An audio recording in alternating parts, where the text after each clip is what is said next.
What is up, everybody? Mark on the mic, Jim to my right, Mr. Ryan Muckenhirn across from us. We have got the gang together today, and we were doing some pre-podcasting. Apparently, we're all getting ultralights, so that's pretty neat. But that's not what we're talking about today. I mean, I think we agreed on that. It is, yeah. I thought that was the final. We can fly to each other's houses like free Americans. I love it. Not the topic of conversation, maybe a future one. We'll see where this leads. I don't want to do any heavy foreshadowing here because I doubt this actually happens. Why?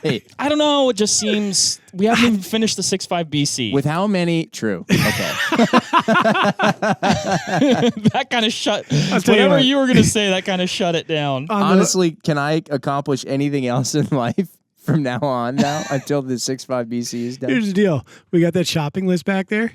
We got to take it down. We got to put a new list up. 6.5 BC and Mark gets a suppressor is going on there. Those, and then followed by experimental aircraft. That's right. Somebody who listens to it, I think we have enough listeners at this point. Somebody who listens to us has to be, well, we've got aviomatics, and we've got, we've got some people who fly real planes that they have licenses for, I'm sure. And then we got to have some folks out there who have experimental aircraft experience. It just seems like all pros, no cons. You just buy it, you get in, you fly wherever you want, free American. I love it. Please tell us that it's as good as it sounds, and then we will proceed. You're losing money if you don't get one. Yeah. You can't afford not to get one. That's true. We like did. Timeshare. I brought up a question you guys didn't want to look into, which was safety. I don't know why you keep that's unimportant. I think that every day that is a consideration. You drive to work Safety third in a 5,000-pound missile. Yeah, and half the time you got bald tires. And that was my previous life. And a cup of open coffee. Hot. With a handle. Ride the lightning. You know why you never get tickets? Because when you get pulled over, they look and they're like, Jesus Christ. It's the same thing as when Tommy Boy gets pulled over and he runs out and he's, bees! Yeah, that's very... Hot coffee. I don't know. I like...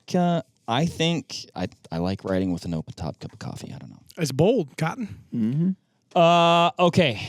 As I was saying, Please. A good old-fashioned cartridge talks today. Ryan, one that you have mentioned on several podcasts. Why we haven't talked about it in depth or brought it in the however long we've been doing this for, I don't know. Today's the day, everybody, and it has been a listener request as well. The 338 6. I'll tell you a story about how this podcast came to be. Last podcast planning meeting, Mark left the room, and there was an open slot, and we just put it in. That's not true. Okay, maybe you did, but MC I've had Ryan it is on the nodding list his as head. an option for a long time. MC Ryan is nodding his head. I'm going to show you my list, my secret list. I've seen your list, Mark. It's not a secret. It's a scrap of paper on your desk. And it has an incomplete word And on it says secret list at the top. Secret list. Yeah. Need more Remy Warren on-site podcasts. That is true. That is true. 338 6. Let's talk about this thing. It's pretty cool, Oh, yeah. but I'm going to say this. I'm not sold on it. Mark, I wouldn't expect you to be. No. It is not endorsed by Don't even bring that into the equation. It's true. That's not true. I am the first person you know who owns one of these. 100%. That immediately puts it de-ranks it significantly. Mm-hmm. No, it does uprank it. You just Okay. wait. Ryan Lampers is Yeah, gonna he'll get get one. one. And Mark is going to have one so fast. He's not even going to buy it fully assembled. I'm going to say a couple things here. Please. I think this rifle and cartridge are incredibly adequate to take down. Oh, no, okay, adequate, you're right. That's the wrong word. I think they would do absolutely famously taking down all of North America's big game Oh, yeah. very handily. That said, I don't exactly know where it fits in. Now I know, caveat, we can say this about any cartridge. When you have your standard 338, you have your standard 30-06, You have your 300s. I have a question. I'm not Nice. anti either. I'm just trying to mentally put this in the bucket where I need one. Would you ever have a use for a 338 Win Mag? I don't think so. Oh, okay. Then fine. It's not for you. But okay, but you seem very you're getting a little terse. No, Mark, not terse. You're getting a little defensive. And Mark, then you can never have too much medicine, Boardman. And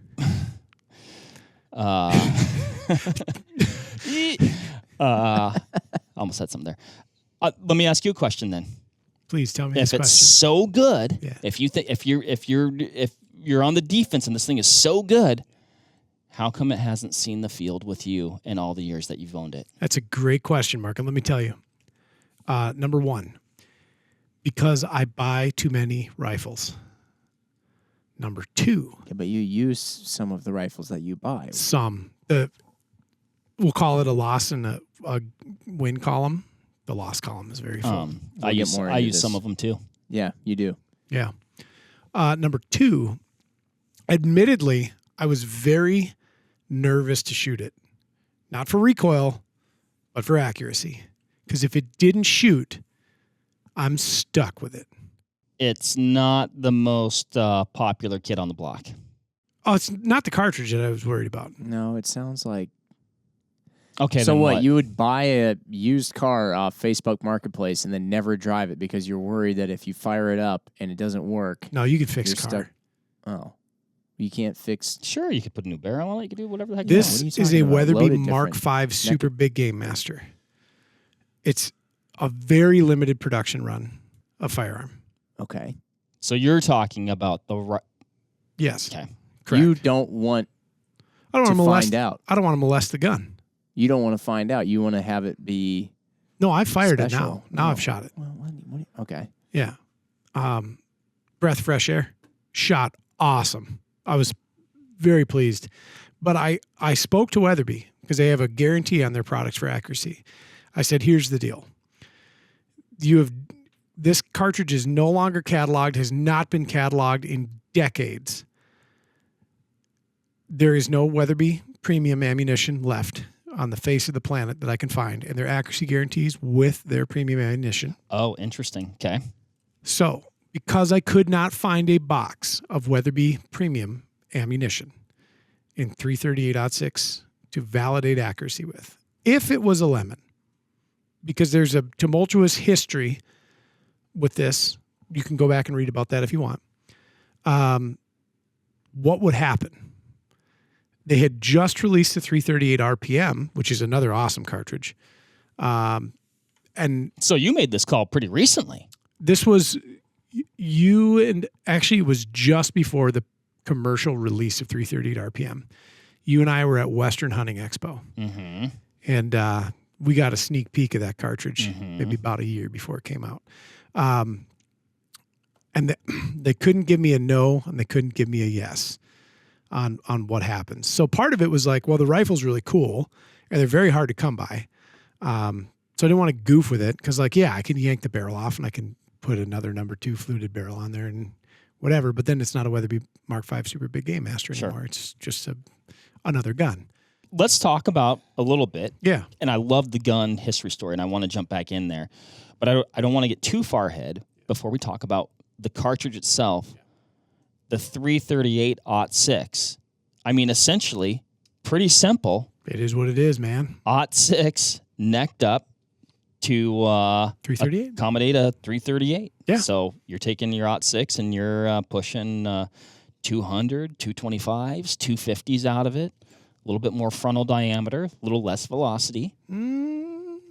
What, are you talking about your own gas here or Nope. what? So this is a Barnes factory load. This is actually a slave case. It's inert, but I use this for setting my dies. It's my slave case. This is a Barnes factory load. I am below book maximum. 210 grain TTSX 2750. I stand Your thoughts. a little This bit is, corrected. That's impressive. This is a 338 Win Mag, for contrast, next to it. Oh, wow. This is a nozzle reloading manual book here. Same powder that I'm using. Your max appreciable velocity with it I can tell you this, I'm below 60 grains of powder in that 338-06. The 338 Win Mag at 67 grains of powder, the starting load is 2750. I got to go 7 grains more in the case to hit the same velocity that I'm achieving. I'll top out at the high end, mid 29s. Now, I can continue to go up. The recoil on this thing's fairly ferocious. It's a very light rifle. It's 5 3/4 pounds. Can I see that thing, Jim? Yeah, Absolutely. So when I had initially started doing load development, when I started doing load development on the gun, I worked a ladder up to the Barnes Book Max, and at Max it was not a great rifle to shoot, not fun. So I said I'm not even going to goof with it. Yeah, I'm over 2,800 feet per second with a 210 grain TTSX, but it doesn't matter. I don't care. I wanted a rifle that I can control, and 2750 is more than enough velocity out of a projectile that heavy, that large. And especially considering its capabilities. Now, that's why I asked about the 338, because in many cases, it will effectively duplicate the performance of a 338 Win Mag. Yes. Well, I stand a little bit corrected. A lot of the numbers that I was looking at were, the aforementioned grain weight bullets, 25, 26, kind of topping out around that 27. I think it's a conspiracy. Keep that cartridge down.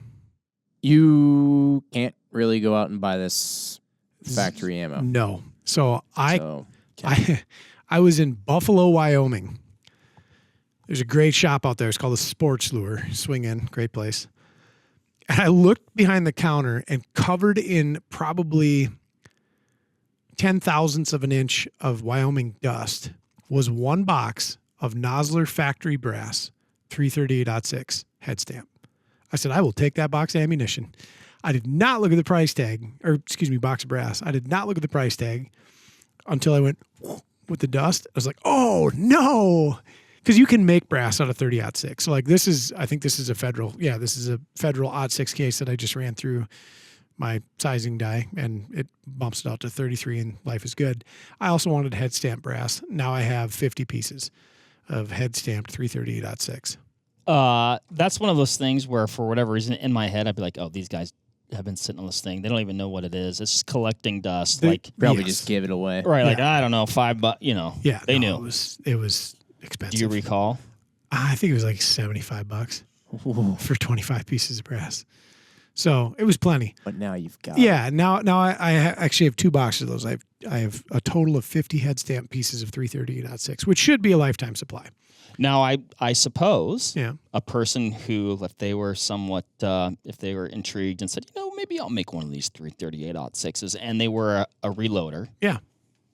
Pretty easy project. Oh, 100%. So, yes, I went ahead and, like I said, I sorted through some of my brass. I was like, okay, I want all the same head stamps. So I found some FC cases in my stash and set them aside. And it was one pass through the old Redding 338-06 A-square die. And I had 338-06 brass. As far as the rifle is concerned, if you had any 30-06, 270, 25-06, 280 Remington Ackley, anything with a 473 bolt face and a long action, spin the barrel off, chambered up for 338-06, put the barrel on. Cool. That's it. Is it a pretty forgiving cartridge to load, or seems there was the iffiness with the accuracy? I don't know if that was the cartridge's fault or maybe some gun's fault. That my concern rested solely on the rifle with that. Yeah. The cartridge was very straightforward. I love working with the 06 case in general. Every derivative of it that I've ever worked with, I've always found very pleasurable to load. It's a modest case. There's not a ton of capacity in there. Compared to, like, say, a Win Mag case or a Weatherby case or, a PRC case, something like that. I think I threw, maybe like 6 different charges and got to about the middle. And I was like, well, that's good enough. Now, over the past winter or so, I thought, gosh, I should really look at that 185 TTSX as opposed to the 210, because you can pick up a significant amount of velocity. Oh, yeah. And it does have a BC discrepancy, but that velocity damn near eclipses that discrepancy. And this thing, like running the numbers, is actually a beast of a round. I'm going to pull up the old Geo Ballistics here. Does that you say it's a 185? The 185 TTSX. This is a 210. I would venture to guess that puts it in the 28s, doesn't it? This was into the 28s. Oh, that one was. Yeah, oh, I said I'm not going that high, or I'm not going to keep it that high just because it was a lot. Okay, so I run out of retained velocity at 611 yards with yesterday's DA. To 500, I need 10.6 MOA of drop. Yeah, so it's actually really flat shooting, very hard hitting. It's a brutal little cartridge. So when we were doing 375 and 338 testing, little foreshadowing there, Mark, we saw nearly identical numbers. So I'm still at 500 yards. I'm still 1,630 foot-pounds of energy. How about them apples? Those apples are good. That's impressive. Yeah. But it is a really cool cartridge. Very short commercial life. A Square Rifle Company, an ammunition company, Sammied the cartridge, I think in the 90s. And it was, there's a couple others that are like it. Way back when in the wildcatting days, there was this cartridge called 333 OKH that eventually, I think, got people thinking about like 8mm .6 and then what would become 35 Whelen. And 35 Whelen's a hell of a cartridge. We've talked about that one before. The 338 offered the shooter a slightly higher BC projectile in a similar mass range, and you could make a case for it having like better long range performance. And because it was nearly duplicating, if not duplicating, 338 Win Mag performance, that really hooked up. I think the 35 Whelen unfortunately succumbed to some perception issues, and it's on its way back. Like, I've seen more 35 Whelens in the past 3 years than I had in the previous 15. But I think 35 maybe inspired people the wrong way. Like, it's this like chunky, slow flying ashtray. Not true. The 338 maybe gave them a little more hope for some sort of long range prospect, which is maybe true, but modern 338 bullets and modern 35 caliber bullets are really, really close in terms of, ballistic coefficient and capabilities, et cetera. So anyway, A Square comes out with this. Weatherby picks it up, puts it in mainline. Well, I think you bring up something because a lot of people call this the 338 A Square. Yeah. So. Yep. And actually, if you look at the side of the barrel, 338 A Square. There it is. Oh, interesting. So yours is. This is an OG. Labeled that. Yep. Correct. So 338.6 A Square. That's cool. Yeah. So Weatherby picked it up. It was put into a rifle called the Super Big Game Master, which this is, which is the predecessor to the Mark V Ultralight, which is the predecessor to the Mark V. What do you have? The Outfitter? No, mine's the Ultralight. It's just the Ultralight? Yeah. Okay. Yeah. So that's what that is. So that light fluted barrel. They came with a gray stock and a stainless barrel that had black flutes, and then it came with the tan stock and the black. And this one is, of course, that. To my knowledge, Weatherby's the only factory sort of manufacturer that picked it up. In this article that I have right here, it actually corroborates everything you exactly said. Do you mind if I read a little excerpt, Ryan? Please. I asked him how he was going to read this during the podcast. Very small font. It's from ballisticstudies.com. I still have pretty good vision, Jim. In 2001, Weatherby adopted the 338 A Square as a factory rifle chambering. Weatherby produced one factory load for their rifles featuring the 210 grain Nosler partition at an advertised 2750 feet per second. However, this ammunition has since been discontinued.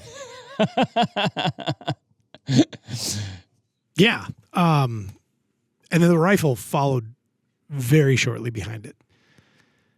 Which is too bad because it is a marvelous cartridge and it was a marvelous rifle. It would be a pretty cool gun to own. Like if I was doing, a lot of like moderate range Alaska stuff, I think it would be just an absolute dream. What's moderate? Like 400 and in. What about a 338 Win Mag? We were just talking about this the other day. You're like 338 Win Mag. That's like an honest 600-yard gun. I don't know. I'd have to crunch the numbers again. Even if they were the same? Yeah, the numbers. What are you going to...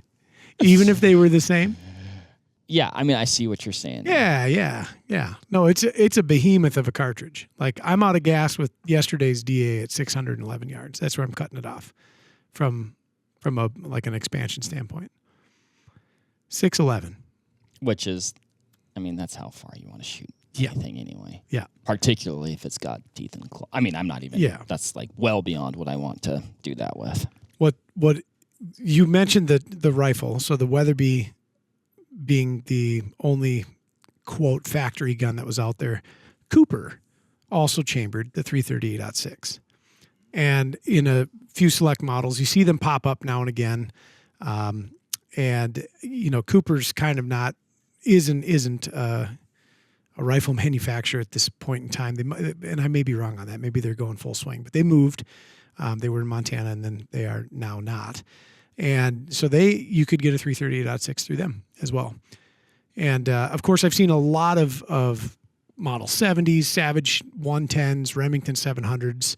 If you go on Gunbroker, Guns International, or Guns America, or Guns.com, and you search 338.6, you can see a smattering of homebrew jobs. And it really is a fine cartridge. So I wouldn't ever tell anybody not to have one. If you wanted a 33 and you wanted the performance levels of 338 Win Mag without the 338 Win Mag recoil and powder consumption, the 338.6 is a really, really, really good contender. And, if you need that kind of thing. I bought the rifle, I think in 2011 for a moose hunt that I never went on. That's the real crime. Yep. Well, Minnesota closed their season. I never drew. It wasn't for not trying. But they shut it down, so I didn't get a chance to go before I became a resident of the great state of Wisconsin. So I had the rifle for a long time, rolled around in my safe. I kind of forgot that I had it for a bit because it got stashed in the back with the things I don't monkey with. And then I suppose it was like 2 winters ago. I don't know what I was doing. I was like looking for something. I'm like, enough is enough. We're just going to shoot it. We're going to see what it does. And threw together some loads and took it to edge and subjugated myself to some significant recoil. And it shot awesome. I mean, it's sub MOA with the 210 TTSX at 2750, and it is a delightful rifle. Very happy with it. That's got to be with such a lightweight rifle. It's got to be a fairly snappy recoil. Very fast. Yeah. Yep. Very fast. It's it just comes at you really hard. It wasn't unlike the Laz that we were shooting the other day, Marco. I still have where the swivel stud caught me here. Yeah. It's like more than a week later, it's still a little tender. Yeah. I have a scar and a bump. It actually might be a bone spur. I don't know. Yeah. So that was the 953 Saturn. Yeah. Good Lord. Yeah. It's about an 11-pound rifle. That was a 300 grainer at $3,000. Yeah. So the Warbird was a dream. Yep. Great to shoot. The Saturn, bad. It was a lot of gun to handle. Yeah, was very fast recoil. Jim, that was a 300 grain bullet moving in excess of 3,000 feet per second. Sounds like a great time. It was fun. I'm glad I got to live that vicariously through you. Warbird, very nice. Yeah. This I will hunt it. That's a promise and a guarantee. How long have you had it for? Tell us. Maybe this fall. Maybe I'll get a suppressor. Here? Maybe. Both the things you guys just said are things that I think everyone would like to see. I don't know why we're threatening them like they're horrible things. Here's the thing. A suppressor would be great, Mark. And You're Ryan right. hunting his long-time own maybe Weatherby would be great. I own an elk tag now. Like maybe I go elk hunting. Maybe this is the perfect elk rifle. Maybe I shoot a Wisconsin white-tailed doe during the holiday season with it. Sure. It would work for that. Yeah, no, I don't know. They get pretty feisty. 210 grain TTSX will do it. So no, I do have plans to run this gun this year. So now that I have the head stamp brass, it's on. I think what we need to do is we need to have some sort of it's like a tour to Ryan's safe, and he has to hunt with some of the guns that he's never hunted in his safe over like the next 5 years. They don't have enough tags, brother. That's why I brought up 5 years. I thought maybe it would get to some of the ones, at least a notable chunk of the ones you haven't hunted. No, I'll hunt this year.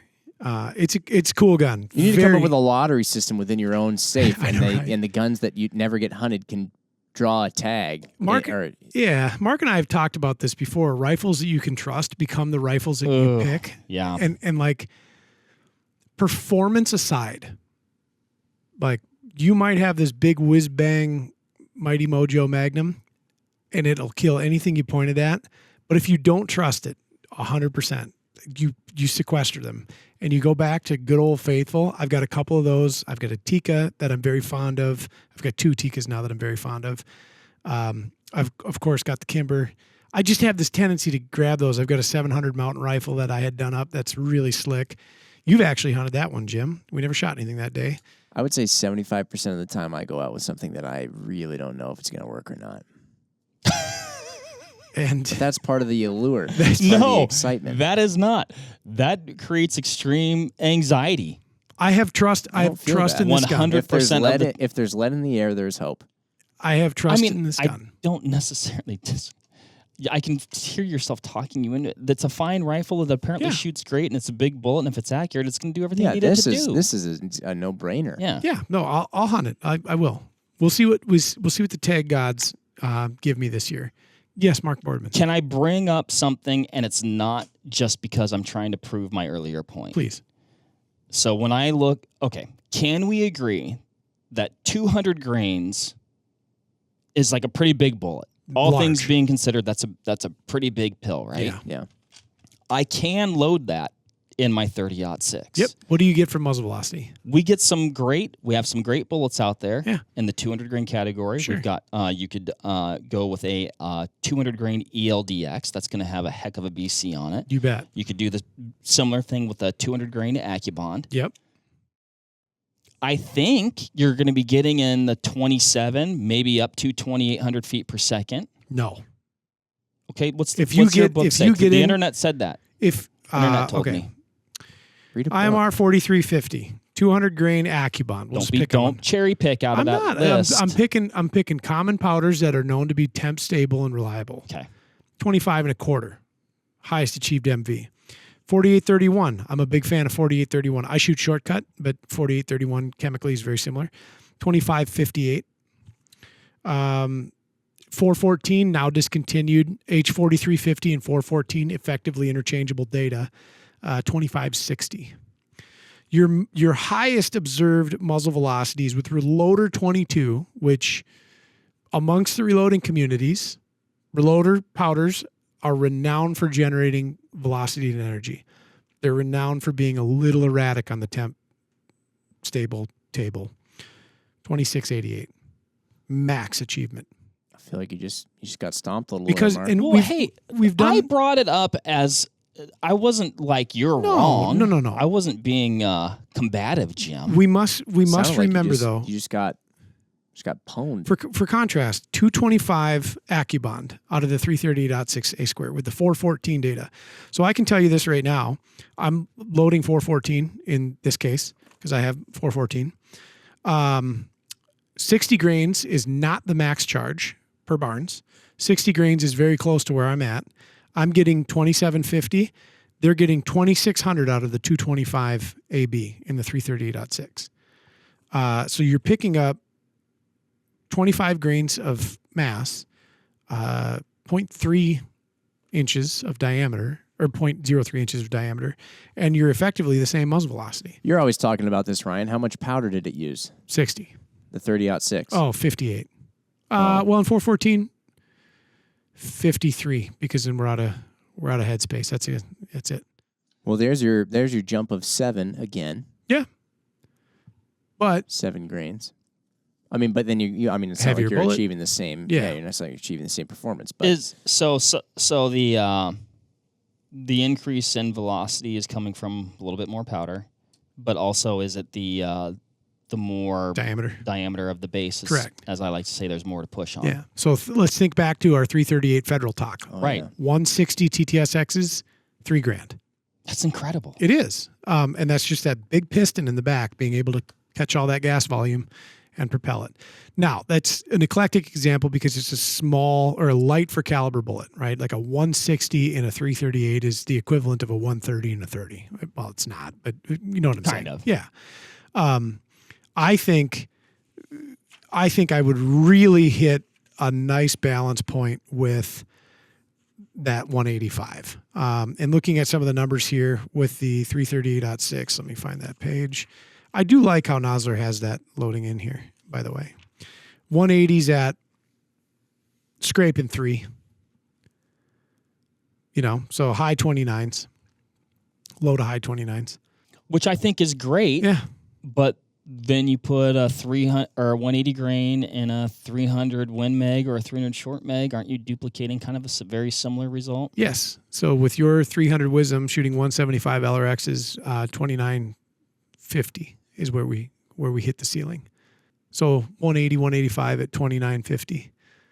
Very similar performance. What's the difference in a 180, 185 30 cal projectile flying through the air versus a 338? The 30 will observe a higher BC, so it'll be a slipperier bullet, right? And so you do have trade-off here, right? And this is part of the demise of the cartridge too. I guess that's that's where you're going, right? Yeah. So there has to be a reason. Is a 210 grain partition or a 210 grain Accubon or a 210 grain TTSX just on mass and diameter alone a better tool than, say, a 175 terminal ascent out of a 30 caliber contemporary? And the short answer is no, it's not. And we got to be careful though, because we can do this to death on every cartridge, and we can go down and down and down and down and down and down and down in bullet diameter if we use that bullet in that cartridge makes it behave like an X, Y, or Z larger format. Sure, you'll hit some sort of efficiency node in there where it's like a 6.5 PRC with a really well constructed bullet pretty much kills anything you want it to kill with that tiny little 6.5 millimeter projectile. A 6 arc with the right projectile could probably kill just about anything you want to kill. Mark showed me a video the other day. What were those guys shooting moose with? 22 creeds or 6 creeds? Yeah. Gasp. Does that cross your mind as an intelligent solution at any point in time?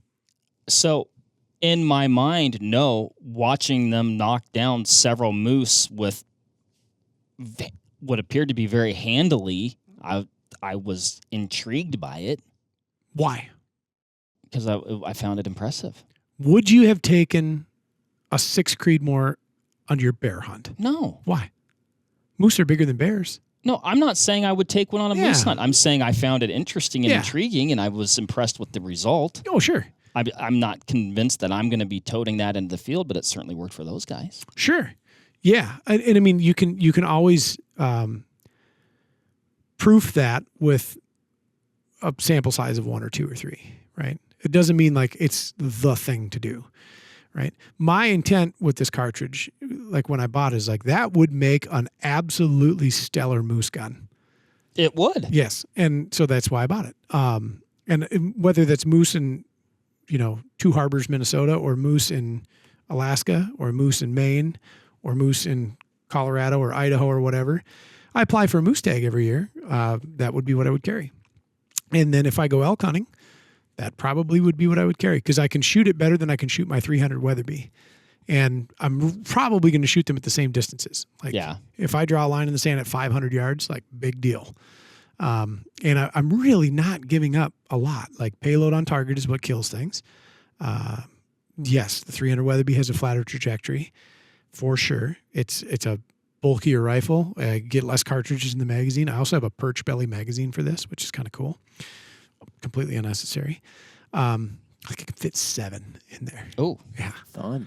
The more rounds you got, I know. The less aim it takes. That's what I'm talking about. But you're absolutely right, Mark. And like what probably ushered in the quick death of this cartridge is, sure, it's a fantastic model of efficiency in comparison to its larger 33 caliber cousin, the 338 Win Mag.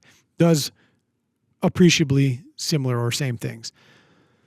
But a 30-06 with the right 30 caliber bullet does everything else those two cartridges can do. And yeah, I mean, people were like, well, why do I want this recoil? There is just so much overlap now. Yes. Because there's so much that exists. Correct. And you can make anything that you have work. Yep. It's just that there are certain cartridges that when you look at them, you're like, I could make it work for this, I can make it work for that. But they do kind of have a sweet spot with what they're used for. Are there any other 338 cartridges, we've mostly compared these two here, that really turn it up to 11 and just make it more of like just an absolute gobsmack? Yeah. When you get into the, like a 338 Win Mag is nothing to toy with, right? They're serious business. When you step into 340 Weatherby, like a 340 Weatherby it's faster, harder hitting than a 338 Lapua. Now they have two very different purposes, right? So let's look at it like cars. Like one's a track car and one's a, not a track car. Both have a lot of horsepower. One handles completely differently. You can take a 340 Weatherby if you know what you're doing, and you can load it to exceed the performance of 338 Lapua. And a lot of people would be like, well, Lapua is the greatest long-range round ever. Any of the Lazzaroni offerings, 338 Rum, 338 Allen, 33 XC, like there are some huge 33s out there that are just a different level. So as far as 338s are concerned, these are still reasonably in the pedestrian category. Yeah. And really 338 Win Mag is the only one that's left. 338 RCM, unfortunate early demise. I think they still load ammo once in a while. Brilliant cartridge. It does everything these two do in a smaller case, smaller rifle. And which is a shame. Was there a 338 Wisdom? There was not. No, that is effectively the RCM. Is that what that is now? When you said that, yeah, that would make sense. And then you mentioned it, but the 338 RPM is kind of the newer 338 option. I guess you have the arc now too. Yep. 33 Nosler. Different things. Yeah. 33 Nosler is another one I forgot to mention there. And here's where you're starting to see when you get into these big cases some really big gains. Like these are the 210s at $3,000. So I'm a 210 at 2750. You're picking up an honest 250 feet per second, or at least 200. And if you load those right, as Mr. Travis Jones knows, you can get them to do some really wild things. I mean, when Jim asked his previous question, I mean, and I had kind of mentally misplaced it, but that 33 Nosler probably is. Would you say that's the answer to Jim's question? Yeah, that's the king of the commercial hill at present. Because everything else is either no longer produced, limited application, like a 340 Weatherby is a monster of a cartridge that is. You get it in a Weatherby Mark V. Yeah. That's your option. And that's it, unless you have it built. 33 Nosler. Again, you get it in a Nosler 48 or a Nosler 21, I think. But, probably the bigger commercial win there. And it's a neat bullet diameter too. I've always gravitated towards them. My dad's best man had an ultralight arms. Oh, wow. 338. That's cool. And that was his elk gun. Yeah. That was, and I didn't know Mel Forbes or ultralight or new ultralight at the time. And he lives in Montana and we were talking about guns. And I was probably like 12. It's like, what do you use for elk? And he's like, oh, I've got a 338 Win Mag. And like, he's the coolest dude on the planet, like lives on a mountain, has a brook trout stream in his backyard, and hunts mountain lions and elk. And he had a 338 Win Mag. And I was like, I want a 338 because it inspires something. And this is what I got.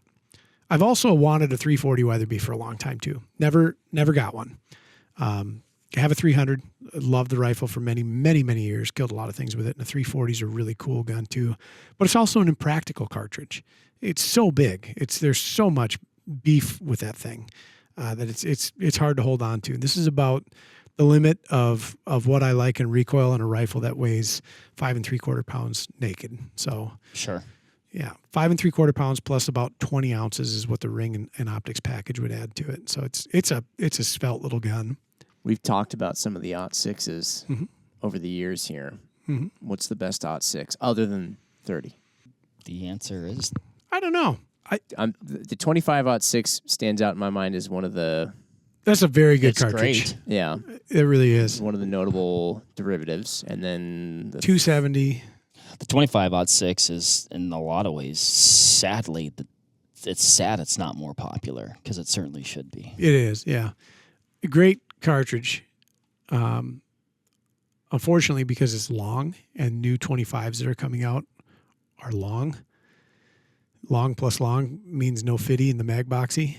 Oh, fair. 280, but more specifically 280 Ackley is about like that is the level of achievement on that case that you can get to where you about hit perfection. So that's a pretty awesome cartridge. But they're all good. Like I've got a 270 that's 1952 it was produced. And I'm moving a 130 grain solid copper at 3,200 feet per second. What do I want? I don't know. I mean, again, you're matching speed with a very capable grain weight bullet of construction that's going to drive deep, Yeah. break bones. About anything you put in that case works really good. Yeah. It is the equivalent of a 350, the case is. And so however you tune it or whatever you put it in, you're like, oh, that's good. Sure. Yep. Yeah. That plays. That'll go. I'm trying to think what the 308 would be. Maybe a 327. Or a Windsor. Windsor. Like the little 200? No, the 351? The whiskey. huh? What motor is that? The 302. Oh, okay. Yeah. That's the Windsor? Yeah, well, the 50 when it was in the 80s, 90s, Mustangs and Okay. F-150s and stuff. Yeah, it was the Windsor. Oh, okay. Well, actually, I mean, it was even the Windsor before. That's I wasn't prepared to go through the etymology of the Windsor. But Oh, yeah, wow. it's. I think the 308's like the. so that 308's the 50 of the Sure. of the 300 series blocks. 30-06 350. So and again 35 Whelen, unbelievable cartridge. Really really good cartridge. 6mm .6, 6.5 .6, two that aren't really real but are real. Really cool. It was real to me. Yeah, my hunting partner's got a 6.506 and an AI, and that thing is a demon. That's a 143 ELDX at 3150, like it'll eat the lunch of any PRC in existence. Really impressive cartridge. So now that it's gone, and now that there's no commercial brass produced, except for if any spectacularly limited quantities, it's a hand loader's cartridge. 30-06 cases means you can play. It's a cartridge that you own for endearment, and maybe you understand what it can do. There are better options out there, I think, if somebody wants that kind of performance. 338 RPM, which Mark mentioned early, that's kind of the answer now. It, too, though, is super niche, and I'm just not seeing a lot out there. I've yet to cut a custom turret for 338 RPM. I have seen one come in the showroom, and it was a gift to the young man, and I thought it was really cool, and he didn't really know what it was. Oh, no way. Yeah. He was going on a brown bear hunt, and that's what he got. Oh, wow. Yeah, it was 338 RPM. Golly. That's a cool cartridge. Mark, you killed something with the 6.5 RPM. That was a cool cartridge. But yeah, that filled the void that this cartridge left. One thing that I think is weird, and it's just like, it goes back to what's in a name. Yeah. But if you're like, which you couldn't describe this cartridge more adeptly than 338-06. Yeah, it spells it out. It's in the name. Yeah. If you told me I could have a 338-06 or a 338 A square, I want the A square. Yeah. Do you? Yes. Sounds too mathematical to me. Oh, I didn't even go to the math realm. Never go to the math realm. I don't. In my head, like it's just like A square, A frame. I'm like, ooh, like I just that Alpha. I mentally draw that correlation. And I'm like, yeah, that'll knock something big down. And it would. The Ackley version of this was really popular as well. Or was popular, not really popular, but which is different though. So 338-06 Ackley and 338-06 A square are not the same. Right. One can be fired in the other, not the other way around. Cool, man. It's 338-06. I will shoot something with it this fall. That's a promise I'll make you. Mark cannot promise that he'll get a suppressor. Cannot promise that. Although I'll guarantee you, somebody in the comments They've right now, been very. they've got to be close Someone's to. going to start thinking you don't like them. And it's not true. Really? It's not true. Our customer base demands a certain level of satisfaction, Mark. They do. They It's meet- actually customer And I service. tell you what, I would like to say that number one, I appreciate all the comments. This is already a compliment sandwich.